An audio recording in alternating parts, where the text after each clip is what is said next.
तो पिछली वीडियो में साथियों मैंने आपको बताया था 1 से लेकर 30 तक क्वेश्चन, और इस वीडियो में आपको बताने वाले हैं क्वेश्चन नंबर 31 से।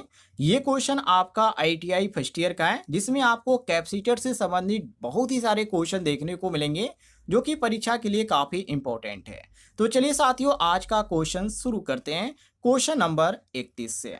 पहला क्वेश्चन आप सभी के सामने है, यदि कैपेसिटर में चार्ज बढ़ता है तो वोल्टेज पर क्या प्रभाव पड़ेगा। जैसे कि ए ऑप्शन दिया गया वोल्टेज घटेगा, तो ये आपका पहला ही ऑप्शन बिल्कुल गलत हो जाता है, क्योंकि घटता नहीं है बल्कि बढ़ता है। बी ऑप्शन दिया गया वोल्टेज बढ़ेगा, जो कि बी ऑप्शन बिल्कुल सही है, क्योंकि साथियों क्यू और जो भी होता है जो कि इसका संबंध होता है, तो यहाँ पे क्यू बराबर सी भी हो जाता है। तो यहाँ पे चार्ज जब क्यू और वोल्टेज भी होता है, तो इसमें जो संबंध आपको देखने को मिलता है वो क्यू बराबर सी भी देखने को मिलता है। तो यही यहाँ पे कहा जा रहा है, तो जब इसमें चार्ज बढ़ता है तो वोल्टेज भी क्या होता है, बढ़ता है। इसी को यहाँ पे पूछा जा रहा है, तो हम यहाँ पे कहेंगे बढ़ेगा। बी ऑप्शन आपका बिल्कुल सही है। बाकी यहाँ पे सी ऑप्शन देंगे वोल्टेज स्थिर रहेगा, तो ये आपका बिल्कुल गलत है, क्योंकि स्थिर तभी रहेगा जब कैपेसिटेंस और चार्ज रहेगा और दोनों स्थिर रहेगा, तब यहाँ पे हम कहेंगे कि ये बढ़ेगा। तो ये भी हमारा गलत हो जाता है। डी ऑप्शन देंगे वोल्टेज शून्य हो जाएगा,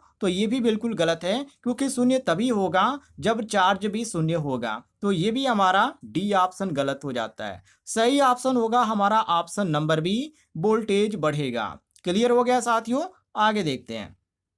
आगे सवाल में क्या पूछा जा रहा है, सवाल नंबर 32, जिसमें पूछा जा रहा है कि यदि कैपेसिटर में प्लेट्स के बीच डाइलेक्ट्रिक मटेरियल डाला जाए तो कैपेसिटेंस पर क्या प्रभाव पड़ेगा। जैसे कि ए ऑप्शन दिया गया घटेगा और बी ऑप्शन दिया गया बढ़ेगा। तो यहाँ पे साथियों बी ऑप्शन आपका बिल्कुल सही हो जाएगा, क्योंकि डाइलेक्ट्रिक मटेरियल जो होता है वो परावैद्युत जो होता है वो बढ़ता है, और जब भी यह बढ़ता है तो कैपेसिटेंस जो आपको देखने को मिलता है सी बराबर के आपका हो जाता है, कि आपका एप्सिलॉन 0 ए अपान डी हो जाता है। ये हमारा सूत्र के अनुसार सही हो जाता है। और यहाँ पे सी ऑप्शन दिया गया समान रहेगा, तो बिना डाइलेक्ट्रिक के समान नहीं रहता है, इसी कारण हम यहाँ पे गलत मारेंगे।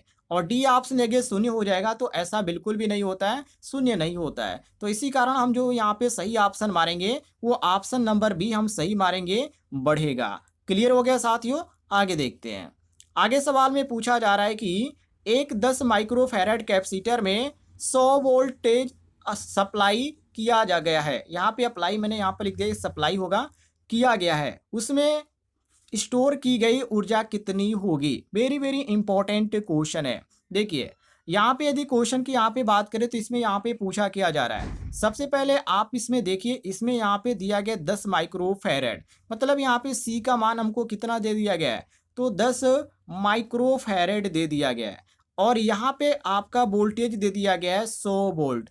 और हमारा सूत्र क्या होता है, सूत्र होता है ई बराबर 1/2 सी वी स्क्वायर। क्या होता है साथियों, ई बराबर होता है 1/2 सी भी स्क्वायर, ये हमारा सूत्र होता है। अब यहाँ पे सभी जगह पे रख दीजिए सूत्र के अनुसार। तो आप जब यहाँ पे रखेंगे तो भी स्क्वायर यहाँ पर दिया गया है, तो आप इसको करेंगे 100 है, तो यहाँ पे आपका 10 गुणे आप 10⁻⁻6 आपको देखने को मिलेगा फैरेड, और भी का मान यहाँ पे 100 वोल्टेज दिया गया है। तो अब यहाँ पर देखिए, तो ये हमारा हो जाएगा ई बराबर 1/2 सी का मान यहाँ पे कितना दिया गया है, तो सी का मान यहाँ पे 10 माइक्रोफैराड है, तो 10 की घाते आपका क्या चल जाएगा, यहाँ पे 10 की घाते -5, और यहाँ पे गुणे 100 की घाते यहाँ पे 2 हो जाएगा। तो ये आपका आ जाएगा जूल में, जो कि 0.05 जूल आएगा। और यहाँ पे जो आपको सही देखने को मिलता है वो ऑप्शन में यहाँ पे ए ऑप्शन देखने को मिलता है,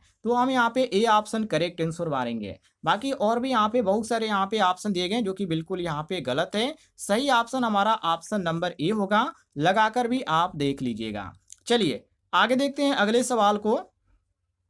आगे सवाल में पूछा जा रहा है कि कैपेसिटर में करंट का संबंध वोल्टेज से किस प्रकार होता है। जैसे कि ए ऑप्शन करंट वोल्टेज के समान फेज में होता है, जो कि ये यहाँ पे बिल्कुल गलत है, क्योंकि समान फेज में तो होता ही नहीं है। तो हम यहाँ पे पहला ही ऑप्शन को गलत मारेंगे। बी ऑप्शन है करंट वोल्टेज के साथ पीछे चलता है, तो ये भी बिल्कुल गलत है क्योंकि पीछे नहीं चलता है। सी ऑप्शन देखिए करंट वोल्टेज से 90 अंश आगे चलता है, तो ये बिल्कुल सही है क्योंकि कैपेसिटर में करंट वोल्टेज 90 अंश फेज लीड करता है, तो इसी कारण हम यहाँ पे सी ऑप्शन करेक्ट मारेंगे। डी ऑप्शन देखिए करंट और वोल्टेज में कोई संबंध नहीं होता है, जो कि ये गलत है, इनमें संबंध होता है करंट वोल्टेज में, ये हमारा गलत हो जाता है। तो हमारा सही होगा option number C correct answer. आगे देखते हैं साथियों, आगे क्वेश्चन में क्या पूछा जा रहा है।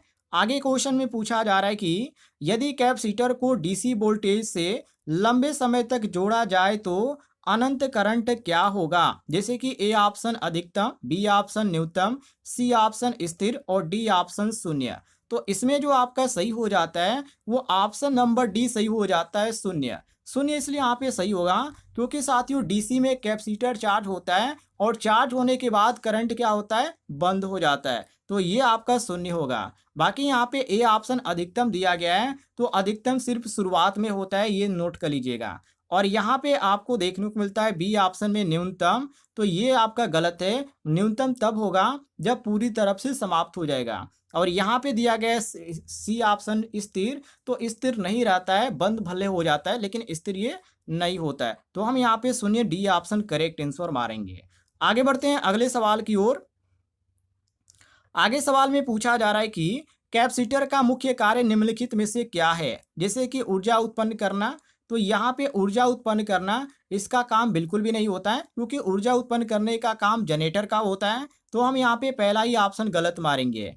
बी ऑप्शन दिया गया ऊर्जा संग्रहित करना, तो ये बिल्कुल सही है क्योंकि कैपेसिटर जो करता है ऊर्जा फील्ड के रूप में क्या करता है, सॉरी इलेक्ट्रिक फील्ड के रूप में ये स्टोर करता है ऊर्जा को, तो हम यहाँ पे बी ऑप्शन करेक्ट मारेंगे। सी ऑप्शन दिया गया ऊर्जा नष्ट करना, तो ये यहाँ पर बिल्कुल गलत दिया गया है क्योंकि ये नष्ट नहीं करता है। डी ऑप्शन ऊर्जा को ट्रांसफर करना, तो ट्रांसफर करना ट्रांसफार्मर का काम होता है, ना कि कैपेसिटर का काम होता है, तो इसको भी हम यहाँ पे गलत मारेंगे। सही ऑप्शन होगा ऑप्शन नंबर बी, बिल्कुल करेक्ट आंसर। आगे बढ़ते हैं अगले सवाल को देखिए। आगे सवाल में पूछा जा रहा है कि कैपेसिटर का एनर्जी स्टोरेज किस रूप में होता है। जैसे कि यहाँ पर दिया गया मैग्नेटिक फील्ड में, और यहाँ पर मैकेनिकल एनर्जी में, इलेक्ट्रिक फील्ड में, केमिकल एनर्जी में। तो यहाँ पे जो हमारा सही हो जाता है वो ऑप्शन नंबर सी हो जाता है, इलेक्ट्रिक फील्ड में। इलेक्ट्रिक फील्ड यहाँ पर हम इसलिए यहाँ पर मारेंगे क्योंकि कैपेसिटर में ऊर्जा जो होता है वो इलेक्ट्रिक फील्ड में ही स्टोर किया जाता है, तो इसी कारण हम यहाँ पे सी ऑप्शन को करेक्ट आंसर मारेंगे। और डी ऑप्शन, ए ऑप्शन दिया गया मैग्नेटिक फील्ड में, जो कि ए ऑप्शन दिया गया है। तो यहाँ पे जब कॉइल और यहाँ पे इंडक्टर की बात किया जाता है तो उस समय हम यहाँ पे मारते हैं मैग्नेटिक फील्ड, तो यहाँ पे हमारा कैपेसिटर का पूछा गया है, तो इसलिए हम यहाँ पर ए ऑप्शन गलत मारेंगे। मैकेनिकल एनर्जी है, तो यहाँ पर मैकेनिकल एनर्जी तो होगा ही नहीं, तो हम यहाँ पे बी ऑप्शन गलत मारेंगे। सी ऑप्शन देखिए केमिकल एनर्जी में, तो केमिकल एनर्जी जो आपको देखने को मिलता है बैटरी में देखने को मिलता है, कैपेसिटर में ये नहीं होता है, तो हम यहाँ पे केवल सी ऑप्शन करेक्ट आंसर मारेंगे, मिला लीजिएगा। आगे बढ़ते हैं अगले सवाल की ओर। आगे सवाल में पूछा जा रहा है कि कैपेसिटर किस प्रकार के करंट को पास नहीं करता है। जैसे कि एसी यहाँ पर दिया गया है, तो एसी तो पास करता है, बिल्कुल पास करता है क्योंकि एसी करंट को ही कैपेसिटर पास करता है केवल। और यहाँ पे सी ऑप्शन दिया गया डीसी, तो डीसी हमारा क्वेश्चन के अनुसार गलत हो जाएगा क्योंकि यहाँ पे नहीं पास करने की बात किया गया है, तो डीसी को पास नहीं करता है, बाकी एसी को पास करता है, ये नोट कर लीजिएगा। यहाँ पे हमारा बी ऑप्शन बिल्कुल करेक्ट आंसर हो जाएगा। डीसी में चार्जिंग के बाद क्या होता है, करंट जो होता है वो रुक जाता है और उसी के अनुसार जो हमारा कैपेसिटर है वो काम करता है, ये ध्यान रखिएगा। बी ऑप्शन हमारा करेक्ट आंसर हो जाएगा। और सी दिया गया किसी भी करंट को, तो ये तो हमारा ऐसा ही गलत है क्योंकि दोनों तो हो ही नहीं सकता। और यहाँ पे दोनों दिया गया एसी और डीसी, तो ये भी हमारा गलत है। यहाँ पे हमारा बी ऑप्शन सही हो जाएगा। आगे बढ़ते हैं क्वेश्चन नंबर 39 को देखिए। इसमें पूछा जा रहा है कि एक कैपेसिटर का मुख्य पार्ट कौन सा नहीं होता है। जैसे कि यहाँ पर प्लेट दिया गया है, तो प्लेट जो होता है ये कैपेसिटर का बहुत ही जरूरी हिस्सा इसे माना जाता है, ऊपरी भाग माना जाता है। और यहाँ पे डाइलेक्ट्रिक दिया गया है, तो ये भी आपका जो पार्ट है ये कैपेसिटर का पार्ट है, जो कि जरूरी पार्ट है। और यहाँ पे इंडक्टिव कोर दिया गया है, तो ये साथियों जो होता है कैपेसिटर का पार्ट नहीं होता है, ध्यान रखिएगा। क्योंकि इंडक्टिव कोर तो कॉइल में होता है और कैपेसिटर में ये नहीं पाया जाता है, इसलिए इंडक्टिव कोर जो है हम यहाँ पे सही मारेंगे, क्योंकि कैपेसिटर से इसका कोई भी संबंध नहीं है। बाकी यहाँ पे आवरण दिया गया है, आवरण का मतलब यहाँ पे ऊपरी यहाँ पे भाग की बात किया जा रहा है। तो ऊपरी भाग में साथियों क्या होता है, ये सुरक्षा के तौर पे उपयोग किया जाता है। तो इसी कारण हम यहाँ पे डी को भी यहाँ पे सही मारेंगे, लेकिन क्वेश्चन में नहीं पूछा गया है, तो हम यहाँ पे सी ऑप्शन मारेंगे कि इंडक्टिव जो कोर होता है वो कैपेसिटर में नहीं पाया जाता है या मुख्य पार्ट नहीं है, ऐसे भी हम कह सकते हैं। सी ऑप्शन सही हो जाएगा।